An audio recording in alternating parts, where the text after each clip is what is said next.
How's it going, everybody? Welcome to the channel.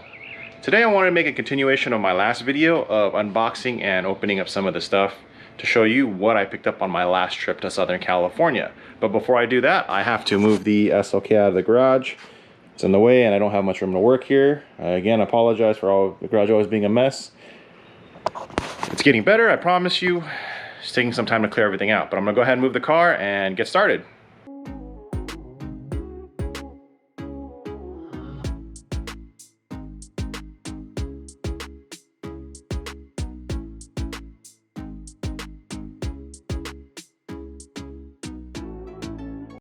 As you saw in the last video, I was in Southern California. I hauled back a decent amount of stuff. I didn't really pack the car full. I had my daughter with me, so I didn't really want to do anything sketchy. Just put inventory in the car as I could fit. And yeah, I'm pretty happy with the pull. So here it is. These are two sets of wheels that I picked up. To the left here, if you're wondering what I'm doing with these, I actually had no idea what I was doing. I saw them. And I said, hey, let's pick these up and put them for sale and kind of see how it does.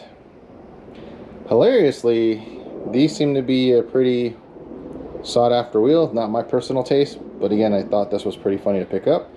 There's no actual true curb rashes. It's just scuffed finish. It's not a true chrome finish. It's like a powder coat chrome, so it's all peeling, but there's no rashes, which is kind of nice. So these are called Pia Jewel Heart wheels. I believe they're a 15-inch wheel, conservative spec.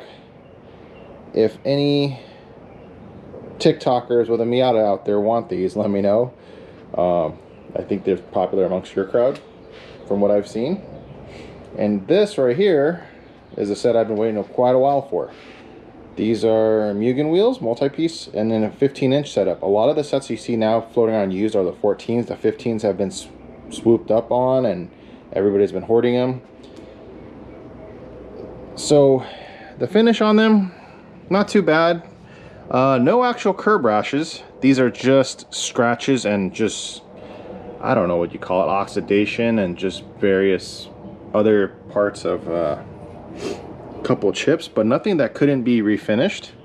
So if you want to get them back in full OE spec, not horrible to do, but the finish does need to be redone, but not bad. These, like I said, these are becoming rare. I don't have the lug caps that go with them, only the center with the center cap. There's a lug cap setup that these are optional with, but don't have those, and it's rare to come across those now as well. But yeah, pretty excited about picking these up, just to say and have a set. So this goes to show, sometimes when you purchase stuff online used in Japan, not that anything's wrong with doing that, the condition of the pictures when it's shown doesn't match what the real wheel is. These two wheels are perfect examples. In the past, I've purchased many sets of used wheels from Japan, brought them over, and I'm well aware of the quality and the condition of them and buying them knowingly. These two, I wouldn't say it's misleading. The photos weren't the greatest, so it could be a bad camera phone or whatever they're using, low res, so you really can't see the details. But no true rashes, which is more my concern. The finish itself can be redone. Powder coating on a set of wheels in here in Vegas is probably about $300 a set, $300 to $350, so it's not bad. I don't know if I'm gonna repowder coat these or sell them as is. The Mugens, obviously this is a business. Wanted to bring them just so I know I've had them at one point in my life, and I don't have a Honda that can use them right now, so they're going to be up for sale. I haven't decided whether I'm going to refinish them or just sell them as is. Probably sell them as is, and for whoever that wants to pick these up can refinish and restore them themselves.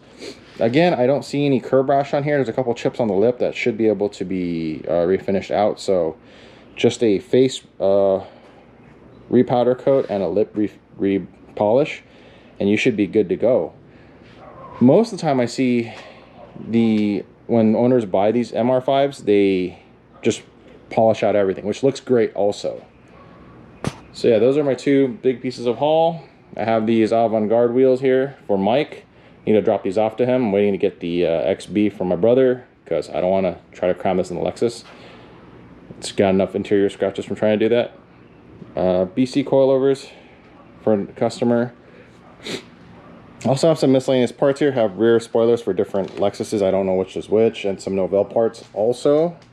Don't know what I'm doing with this stuff quite yet.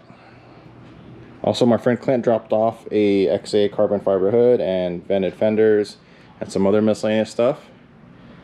But yeah, so far things are starting to clear out slowly, just taking some time, but yeah, it's getting there. Just some comments and thoughts on the state of the industry and a lot of things going on. Supply chains in the world still isn't the greatest. A lot of companies I deal with are still having difficulties keeping things in stock, but it's getting better. Same thing with myself. A lot of things that I've been working on is taking a lot longer just because of the development phase is just held back. But there are a lot of cool things that I'm working on in the coming months that I can't wait to share with you. I can't share it yet until it's finalized, but I'm really excited to share with you as soon as I can. And if you haven't already, do me a huge favor, hit that like button down below and consider subscribing to the channel. I know I'm not wearing the merch today, I'm just cleaning the house, but we're still doing the 1,000 subscriber merch giveaway. All you have to do is subscribe to this channel and follow our socials on Instagram, Facebook, and TikTok. And once we reach 1,000 subscribers, I'm gonna give away some merch to some of you lucky people out there. And if you're looking for any parts, accessories, wheels, suspension, air suspension, performance parts, anything, feel free to shoot me an email there at info@m2-motoring.com. Would be more than happy to help you. And aside from just bringing in parts from Japan and Thailand under Garage Unique USA, I also get all sorts of stuff. So definitely let me know. Again, thank you so much for watching the videos. Until next time, you guys take care.